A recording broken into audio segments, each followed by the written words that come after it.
बिस्मिल्लाहिर्रहमानिर्रहीम। अस्सलाम वालेकुम। 20 साल की उम्र में 25 बच्चे पैदा करने वाली उस लड़की की कहानी। उन 25 बच्चों का बाप कौन है, ये सुनकर आपके होश उड़ जाएंगे। रात की 2 बज रहे थे और अचानक ही मेरी बेटी के कमरे से आवाज़ें आने का सिलसिला शुरू हुआ था। मैं घबरा कर उठ बैठी और समझने की कोशिश करने लगी कि क्या हुआ है, और फिर कुछ ही लम्हों में मुझे समझ में आ गया कि ये आवाज़ मेरी 10 साला बेटी के कमरे से आ रही थी। वो बुरी तरह चीख रही थी, जैसे किसी तकलीफ़ में हो। मैं बुरी तरह घबरा गई थी और दौड़ती हुई अपनी बेटी के कमरे के दरवाजे पर पहुंची थी, लेकिन कमरे का दरवाज़ा बंद था। मैं दीवानों की तरह दरवाज़ा बजाते हुए उसे आवाज़ें देने लगी।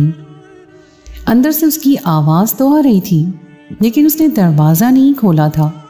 मैं बहुत ज़्यादा परेशान हो गई थी। मेरी आवाज़ों पर मेरा देवर और देवरानी भी चले आए और फिर मेरे देवर ने दरवाज़ा तोड़ दिया।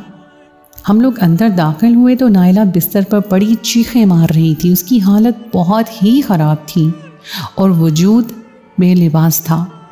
पूरा बिस्तर गंदगी से भरा हुआ था, हर तरफ खून ही खून था और उसके साथ 4 बच्चे लेटे हुए थे।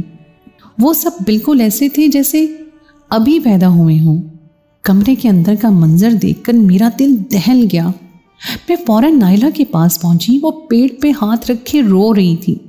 मैंने बहुत मुश्किल से उसे संभाला और पूछा क्या हुआ है, तो उसने बताया कि उसके पेट में शदीद दर्द हो रहा था।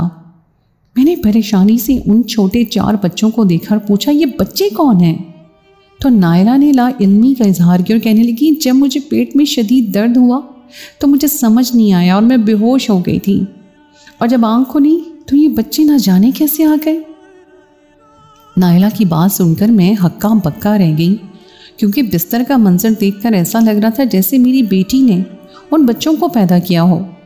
लेकिन वो महज 10 साल की थी और 4 बच्चों को कैसे पैदा कर सकती थी। मैंने दोबारा से नायला से सवाल करना चाहा, लेकिन मेरी देवरानी तड़क कर नफ़रत से बोली भाभी आपकी बच्ची ने तो 10 साल की उम्र में ही गुल खिला दिया है। इतने दिनों से उसका पेट बढ़ा हुआ था और मैं ये बात आपसे कह भी रही थी, लेकिन आप यही कहती रही कि उसके पेट में दर्द है। देवरानी की बात पर मेरा मुंह खुले का खुला रह गया और मैंने गुस्से से कहा मेरी बेटी सिर्फ 10 साल की है, वो कैसे 4 बच्चों की माँ बन सकती हैं।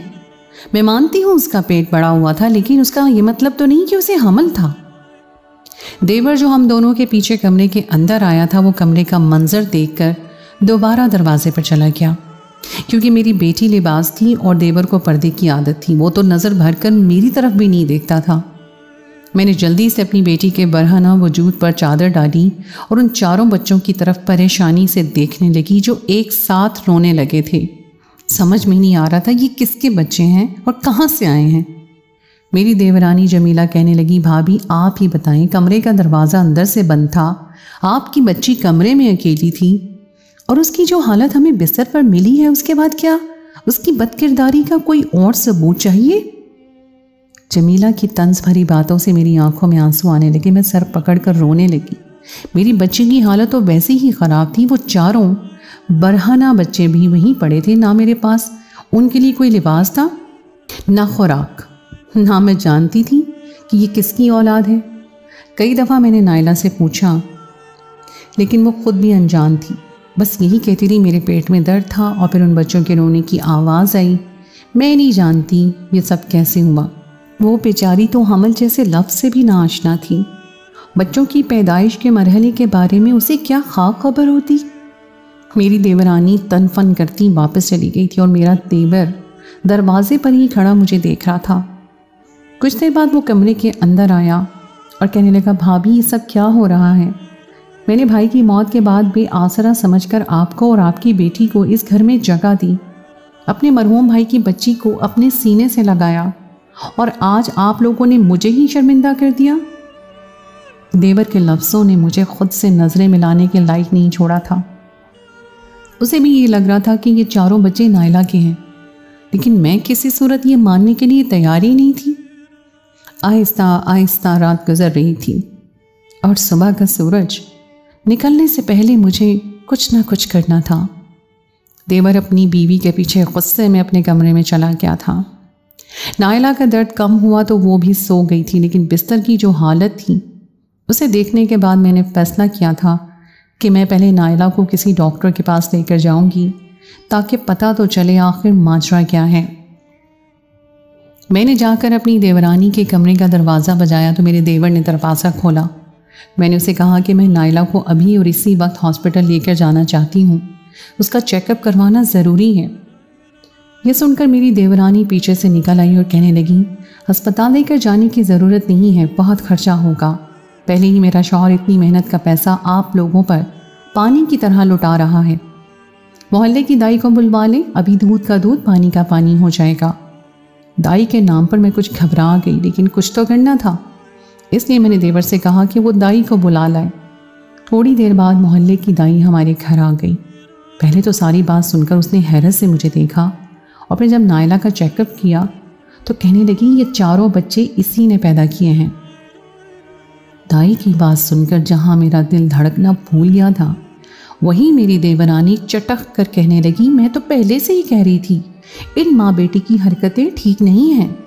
लेकिन मेरे शौहर को मेरी बात समझ ही कहाँ आती है। देख लिया ना, 10 साल की बच्ची ने कैसे एक साथ 4 बच्चे पैदा कर दिए हैं। अब बताए कौन है इनका बाप। देवर ने घूर कर देवरानी को चुप रहने का इशारा किया और 5000 रुपये निकाल कर दाई के हाथ पर रखे और कहने लगा, आपका काम हो गया है, अब आप जाइए, लेकिन ये बात इस घर की 4 दीवारी से बाहर नहीं निकलनी चाहिए। दाई ने जल्दी से मुट्ठी में नोट दबाए और सीधी घर से बाहर निकल गई। सूरज निकलना शुरू हो गया था और चारों बच्चे मेरे सामने हाथ पांव चला रहे थे। वो चारों शायद भूख से बिलक रहे थे, लेकिन उनकी भूख का इंतज़ाम करने के लिए मेरे पास कुछ नहीं था। अब तो दाई ने भी इस बात की तस्दीक कर दी थी कि ये बच्चे नायला के हैं। मैंने उसे अपने सामने बिठाया और कहा, मुझे सच सच बताओ, ये किसके बच्चे हैं? क्या तुम्हारे साथ किसी ने कभी कुछ ऐसा वैसा किया है? नायला ने अपना मासूम सा गोल मटोल चेहरा इनकार में हिलाया और कहने लगी, नहीं अम्मा, मेरे साथ तो कभी किसी ने कुछ नहीं किया। मैं बार बार पूछने पर भी उसका एक ही जवाब सुन रही थी, शायद किसी ने मेरी बच्ची के साथ कुछ गलत किया था जिसकी खबर ना उसे थी ना मुझे। उस दिन के बाद से देवरानी ने मेरा जीना मज़ीद मुश्किल कर दिया था। उठते बैठते वो मुझे ना सिर्फ खर्चे के ताने देती, बल्कि अब तो नायला के बच्चों की वजह से वो हमें बदकिरदार भी कहने लगी थी। मैं हर वक्त खुदा के आगे आंसू बहाती और अपनी मुश्किलों के हल होने की दुआ मांगती। पहले जवानी में मैंने बेवगी का गम उठाया था, फिर मेरे सगे भाइयों ने मुझे अपनाने से इनकार कर दिया।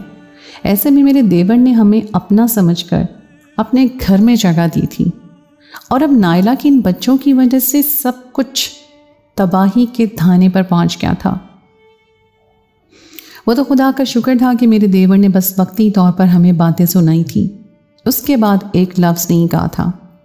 नायला और उसके चारों बच्चे उसी कमरे में रह रहे थे जिस कमरे में नायला थी। दरअसल मुझे और नायला को बहुत मजबूरी की हालत में अलग अलग सोना पड़ता था, क्योंकि मुझे एक जल्द की लगने वाली बीमारी थी और मैं नहीं चाहती थी कि ये बीमारी नायला को लग जाए। लेकिन मुझे क्या मालूम था कि उसे अलग सुलाने का ये नतीजा निकलेगा। नायला के साथ 4 नौ मौलूद बच्चों का भी मामला था, इसलिए अब हम अलग अलग कमरों में ही सो रहे थे। सारा दिन भी मैं बहुत कम किसी के करीब जाती थी, खासकर मेरी देवरानी तो मुझसे कोसों मील दूर भागती। उसे लगता था कि मेरी वजह से सारे घर को ये बीमारी लग जाएगी, इसलिए डर के मारे मैं बच्चों को गोद में भी नहीं उठा रही थी। ये बच्चे जैसे भी हुए थे, लेकिन थे तो मेरी बेटी के ही। उन बच्चों की पैदाइश से पहले नायला का पेट काफ़ी बड़ा हो गया था और वो काफ़ी अरसे से पेट के दर्द की शिकायत करती रही थी। लेकिन मेरे पास इतने पैसे नहीं थे कि उसे शहर के किसी बड़े अस्पताल ले जाती। मैं उसे करीबी हकीम के पास ले गई थी और उस हकीम ने कहा था कि नायला को बहुत ज़्यादा गैस है और इसी वजह से उसका पेट बड़ा और सख्त हो गया है। मैंने हकीम के कहे को सच मान लिया था, लेकिन मुझे क्या मालूम था कि उसके पेट में गैस नहीं बल्कि ये 4 बच्चे होंगे। जो होना था वो हो चुका था। हमने उसे तकदीर का लिखा मान लिया था, क्योंकि मैं और मेरी बेटी दोनों ही हकीकत से नावाकिफ थे। अलबत्ता मेरी देवरानी थी जो चुप नहीं रहती थी, वो उठते बैठते इसी बात को दोहराती थी। कुछ अरसा गुजरा तो मेरे देवर ने एक दिन मुझे अपने कमरे में बुलाया और कहने लगा, भाभी अब तक आप और आपकी बेटी का खर्चा तो मैं उठा रहा था, लेकिन अब ये मेरे लिए मुश्किल हो चुका है। अब आपको भी कुछ ना कुछ इंतज़ाम करना होगा ताकि नायला के बच्चों का खर्चा आप उठा सकें। मैंने देवर की बात सुनकर परेशानी से कहा कि मैं कोई काम कैसे कर सकती हूँ, मुझे लगने वाली बीमारी है, कोई मुझे काम नहीं देगा, ना किसी कंपनी में ना किसी घर में। मेरे देवर ने एक गहरी नज़र मुझ पर डाली और कहने लगा, भाभी अगर आप बुरा ना माने तो एक मशवरा देना चाहता हूँ। नायला भी कम उम्र है, अगर आप उसकी भलाई चाहती हैं तो इन चारों बच्चों को किसी यतीम खाने में भिजवा दें। अभी तक तो हमने मोहल्ले वालों और रिश्तेदारों से इस बात को छुपा कर रखा है, लेकिन जैसे जैसे बच्चे बड़े होंगे हर किसी को खबर हो जाएगी, फिर आप दुनिया को क्या जवाब देंगी। देवर की बात मेरे दिल को लगी थी और मैंने सोच लिया था कि नायला के मुस्तकबिल को महफूज करने के लिए मुझे इन बच्चों को कहीं भेजना ही होगा। मैंने नायला से उन चारों बच्चों को लिया और देवर के हवाले कर दिया। देवर ने उन चारों को चादर में लपेटा और रात के अंधेरे में घर से निकल गया। नायला ने रो रो कर बहुत हंगामा कर दिया। वो बच्चों से बहुत ज़्यादा अटैच हो गई थी और उन्हें किसी सूरत खोना नहीं चाहती थी। मैंने बड़ी मुश्किल से अपनी बच्ची को संभाला था। उन चारों बच्चों के बाद मेरी देवरानी की ज़बान भी बंद हो गई थी और देवर ने भी खामोशी से हमारा खर्चा उठाना शुरू कर दिया था। इस बात को 2 साल भी नहीं गुजरे थे कि मेरी बेटी का पेट एक दफ़ा फिर बड़ा होना लगा और ये देखकर मेरी जान निकल गई। मैंने उससे सख्ती से पूछा कि नायला सच बताओ आखिर क्या मामला है, लेकिन उसने कंधे उचका दिए और वापस झूला झूलने लगी। उसकी ये हरकत देखकर मुझे शदीद गुस्सा आया। मैंने उसे बाजू से पकड़ा और खींचती हुई अपने कमरे में ले आई। अपने कमरे का दरवाज़ा लॉक करके मैंने सवाल जवाब का एक लंबा सिलसिला शुरू कर दिया, लेकिन उसका हर सवाल पर एक ही जवाब होता, मुझे नहीं मालूम। मुझे डर था अगर देवरानी को इस बारे में कुछ भी पता चला तो नई मुसीबत खड़ी हो जाएगी। मैंने नायला से कहा कि मैं कल ही तुम्हें एक दवा ला कर दूँगी, बस तुम पाबंदी से वो दवा खाती रहना। मैं सोच में पड़ गई थी कि आखिर मेरी बेटी के साथ ये गंदा खेल खेलने वाला कौन है? कौन है जो उसकी कम उम्री का फ़ायदा उठाकर अपनी हवस पूरी कर रहा है? इस घर में सिवाय मेरे देवर के और कोई मर्द नहीं था और उसे मेरी देवरानी अपने पल्लू से बांध कर रखती थी। रात 11 बजते ही दोनों कमरे में चले जाते थे तो फिर सुबह से पहले बाहर नहीं निकलते थे। और फिर मेरी बेटी भी तो कमरे का दरवाज़ा लॉक करके सोती थी। हर कोई कैसे उसके कमरे में जा सकता है? अगर वो हामला हुई थी यकीनन कोई और बात थी, लेकिन क्या? ये एक ऐसा सवाल था जिसका जवाब पिछले 2 सालों में भी मैं ढूंढ नहीं पाई थी। अगले ही दिन मैं खामोशी से घर में निकली और हकीम साहब के पास पहुंच गई। मैंने उसे बच्चा ज़ाया करने के लिए दवा ली और लाकर नायला को थमा दी और उसे सख्ती से ताकीद की कि वो वक्त पर दवा खाएगी। मैंने उसे बिला ज़रूरत कमरे से बाहर निकलने के लिए भी मना कर दिया कि कहीं उसकी चची की नज़रें उसके बढ़ते हुए पेट पर ना पड़ जाएं। हम दोनों माँ बेटी ने कोई गुनाह नहीं किया था, लेकिन हमारी हालत फिर भी बिल्कुल चोरों जैसी थी। समझ में नहीं आता था कि यह मसला कब तक चलेगा। मैं नायला को अपने सामने बाकायदगी से दवा खिला रही थी, लेकिन कोई असर नहीं हो रहा था। 2 महीने ऐसे ही गुजर गए। नायला का पेट पूरी तरह बड़ा हो गया। वो सारा वक्त कमरे में रहती थी। जब हकीम साहब से बात ना बनी तो मैंने एक डॉक्टर से दवा ली और लाकर नायला को खिलानी शुरू कर दी। लेकिन किस्मत में ना जाने क्या लिखा था कि उस दवा से भी नायला का हमल साया नहीं हुआ था। मैं जब दोबारा डॉक्टर के पास गई तो उन्होंने दवा देने के लिए सख्ती से इनकार कर दिया और कहने लगे कि इससे मरीज़ा की जान को ख़तरा हो सकता है। मैं बहुत ज़्यादा परेशान हो गई थी, लेकिन मैं अपनी इकलौती बेटी की जान से नहीं खेल सकती थी, इसलिए सब्र का घूंट पी गई और जैसे तैसे उसे उसकी चची और चचा से छुपाती रही। और फिर वो वक्त आ गया जब एक रात नायला की चीखों से सारा घर गूंज रहा था। उस रात नायला के पास 5 बच्चों की पैदाइश हुई थी और वो खुद सिर्फ 12 साल की थी। उसकी आवाज़ों पर मेरी देवर और देवरानी भी आ गए और दोनों मुझे खूनख्वार नज़रों से देख रहे थे। मैं जानती थी कि मेरी देवरानी अब हमें किसी सूरत इस घर में नहीं रहने देगी। फ़िलहाल तो उन दोनों ने कुछ नहीं कहा था, लेकिन कुछ महीनों बाद ही मेरी देवरानी ने तानों का सिलसिला शुरू किया तो देवर ने एक दिन गुस्से से मुझे कहा कि इन बच्चों को लाकर मुझे दें, मैं अभी और इसी वक्त इन्हें सेंटर में छोड़कर आता हूँ ताकि यह मामला यहीं ख़त्म हो, और उसके बाद आप अपना इंतज़ाम कहीं और कर लें। हम किसी बदनामी के मुतहम्मिल नहीं हो सकते, क्योंकि हम खुद भी एक बेटी के माँ बाप हैं। मेरे पास और कोई रास्ता नहीं था। मैंने अपनी देवर की बात मान ली। मैंने उन मासूम 5 बच्चों को अपनी चादर में लपेटा और अपने देवर के हवाले कर दिया। वो रात के अंधेरे में ही उन बच्चों को लेकर चला गया और मैं अपनी बेटी के सीने से लगकर आंसू बहाती रही। अगली सुबह मैं देवर के पैरों में गिर गई और उसे इल्तिजा की कि हमें घर से ना निकाले। उसकी खुद की आंखों में आंसू आ गए। कहने लगा, भाभी आपने कैसी तरबियत की है, ये सब क्या हो रहा है? क्या आप जानती हैं कि आपकी बेटी के इस मामले से मेरी बेटी पर क्या असर पड़ रहा है? हमारी अम्मा शुरू से ही आपके और भाई की शादी के खिलाफ थी। हर कोई जानता था कि आप किस ख़ानदान से हैं। वहाँ ये सब कुछ होता है और होता रहेगा, लेकिन हमारे ख़ानदान में ऐसा कुछ नहीं होता। बेहतर होता अगर आप अपनी बेटी की तरबियत शरीफ औरतों वाली करती, ना कि इसे अपने ख़ानदान की तरह बदकिरदार और बेहया बनाती। देवर ने चंद लम्हों में मेरे माजी को कुरेद कर रख दिया था और मैं नज़र उठाने के काबिल नहीं रही थी। ये सच था कि मैं एक बदनाम ज़माना ख़ानदान से ताल्लुक़ रखती थी, लेकिन ना मैं बुरी थी ना मेरी बेटी। मेरी बेटी से पहले 4 बच्चे छीन लिए गए और फिर 5 बच्चे।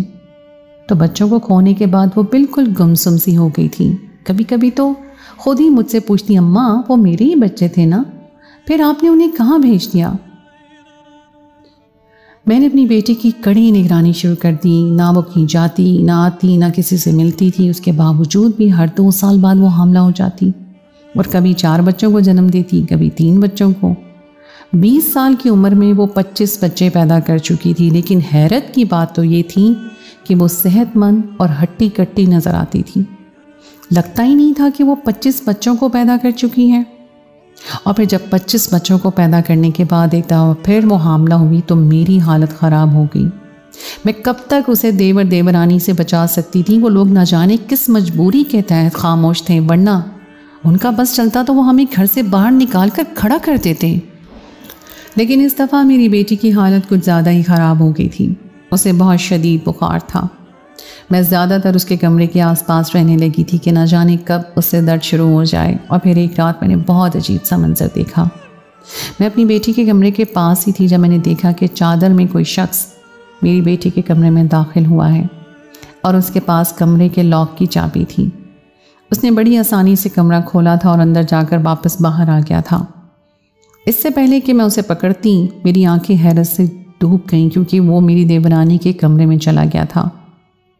मैं अपनी जगह खड़ी थी कि मेरी बेटी के कमरों से चीखों की आवाज़ें आनी शुरू हो गईं और कुछ ही देर में मेरे देवर और देवरानी अपने कमरे से निकलकर मेरी बेटी के कमरे के दरवाजे पर आ गए थे। और मुझे ये बात समझने में देर नहीं लगी थी कि मेरी बेटी के कमरे में जाने वाला कोई और नहीं बल्कि मेरा अपना देवर है।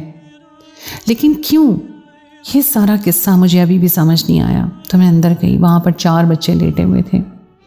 मेरे पास ऐसा कोई सबूत नहीं था कि मैं देवर पर इल्ज़ाम लगाती, इसलिए खामोश रही। लेकिन 4 महीने गुजरते ही एक दफ़ा फिर देवरानी ने शोर शराबा शुरू कर दिया और मेरे देवर ने बच्चों को यतीम खाने में छोड़ने का हुक्म सुना दिया।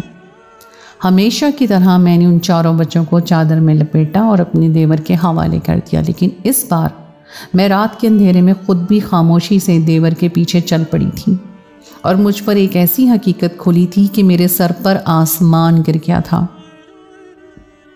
मेरे देवर ने बच्चों को यतीम खाने में नहीं छोड़ा था, बल्कि मैं उन्हें कहीं दूर लेकर गया था और चंद लोगों के हवाले कर दिया। बदले में उसने कई हज़ारों डॉलर्स वसूल किए थे और उन लोगों की बातें मैंने सुन ली थी। मेरा देवर कह रहा था कि जितने महीने का बच्चा आप कहते हैं मैं आपको ला कर देता हूँ, इसलिए रकम भी मेरी मुँह मांगी होनी चाहिए। इतने महीने तक बच्चों को संभाल कर रखना बहुत मुश्किल काम होता है। ये बहुत रिस्की काम है। पहले मैं बच्चों को अस्पताल से अगवा कराता हूँ, फिर इतने महीनों तक उन्हें अपने पास संभाल कर रखता हूँ। अगर कभी मैं पकड़ा गया तो मुझे पुलिस को बहुत भारी रिश्वत देनी होगी। इसीलिए आप लोग भी मेरी कीमत बढ़ाएं। दूसरी पार्टी राज़ी हो गई थी और मेरे देवर ने वापसी की राह ली थी। लेकिन ये सब देखकर मेरे रोंगटे खड़े हो गए थे। वो बच्चे मेरी बेटी के नहीं थे, बल्कि उन्हें अस्पताल से अगवा करके लाया जाता था। जितने महीने उन्हें बच्चों को रखना होता उतने महीने मेरी बेटी के हवाले कर दिया जाता, और वो भी इतनी चालाकी से कि मेरी बेटी उन्हें अपने बच्चे समझकर पालती, और फिर जब वो बच्चे उनसे लिए जाते तो उनकी ज़हनी हालत पर बहुत असर पड़ता। उन संगदिल लोगों को इस बात से क्या लेना देना था। ना मैं पढ़ी लिखी थी, ना चालाक थी। उन लोगों ने हमारे भोलेपन का भरपूर फ़ायदा उठाया था और खूब दौलत बनाई थी। 20 साल की उम्र में मेरी बेटी 25 बच्चों की माँ बन चुकी थी और मेरी बेटी ने उन बच्चों को एक सगी माँ की तरह ही पाला था और बदले में उसे बहुत घाव मिले थे। इसलिए मैं घर वापस आने के बजाय सीधे पुलिस स्टेशन गई थी और अपने देवर और देवरानी के खिलाफ रिपोर्ट दर्ज करवा दी। पुलिस ने फ़ौरन ही उन्हें गिरफ्तार कर लिया और फिर तफ्तीश में सब कुछ खुलकर सामने आ गया था। मेरा देवर बच्चों को अगवा करवाता, उन्हें लाकर मेरी बेटी के कमरे में डालता और फिर उसकी बीवी मेरी बेटी को बदकिरदार कहकर सही वक्त आने पर उन बच्चों को वापस ले लिया करती और वो दोनों ही मेरी बेटी को खाने में ऐसी दवा मिला कर देते थे जिससे उसका पेट बढ़ना शुरू हो जाता था और सही वक्त आने पर ऐसी दवा देते जिससे उसे दर्द उठने लगता और मैं यही समझती कि मेरी बेटी बच्चा पैदा करने वाली है। दाई को भी मेरे देवर ने पहले से ये बात समझा दी थी कि उसे यही कहना है कि ये बच्चे मेरी बेटी ने पैदा किए हैं। वो 5,000 रुपये भी इसी बात के दिए गए थे। मेरे देवर और देवरानी ने हम पर रहम नहीं खाया था, बल्कि हमें अपने मकसद के लिए इस्तेमाल किया था। आज वो दोनों जेल की सलाखों के पीछे हैं और मैं और मेरी बेटी उन्हीं के घर में सुकून की ज़िंदगी गुजार रहे हैं। वो तो खुदा का शुक्र था कि ज़माने से अपना सच छुपाने के लिए मेरे देवर ने यह बात कभी किसी को नहीं बताई कि मेरी बच्ची ने 25 बच्चों को जन्म दिया है। इसलिए मेरी बेटी दुनिया की नज़र में आज भी पाक दामन है। वरना जो खेल मेरे देवर ने खेला था उसके बाद तो यह ज़माना मेरी बेटी को ही बदकिरदार समझता। वो बेचारी तो वैसे ही ज़हनी तौर पर बिल्कुल तबाह हो चुकी है। कभी कभी मैं सोचती हूँ कि मेरे रोंगटे खड़े हो जाते हैं कि किस तरह से एक चचा ने अपनी ही भतीजी को अपने हवस के जाल में फंसाया और उसे बर्बाद करने में कोई कसर ना छोड़ी। क्या वाकई आज के दौर में सगे रिश्तों का खून सफ़ेद हो गया है? तो दोस्तों, ये थी मेरी आज की कहानी। उम्मीद है आपको आज की कहानी पसंद आई होगी। कहानी अच्छी लगे तो उसको लाइक ज़रूर कीजिए, अपने दोस्तों के साथ शेयर कीजिए और अगर आपने अभी तक मेरे चैनल सुनो ज़रा को सब्सक्राइब नहीं किया तो उसको फ़ौरन सब्सक्राइब कर लीजिए। साथ ही लगे बेल आइकन को प्रेस कर दें ताकि आपको मेरी आइंदा आने वाली कहानी का नोटिफिकेशन बर वक्त मिल सके। और अगर आप हमारी इस कहानी के मुतालिक कोई राय देना चाहते हैं तो कमेंट सेक्शन में हमें मैसेज ज़रूर कीजिएगा। अगली कहानी तक के लिए मुझे दीजिए इजाज़त। खुदाए पैमान।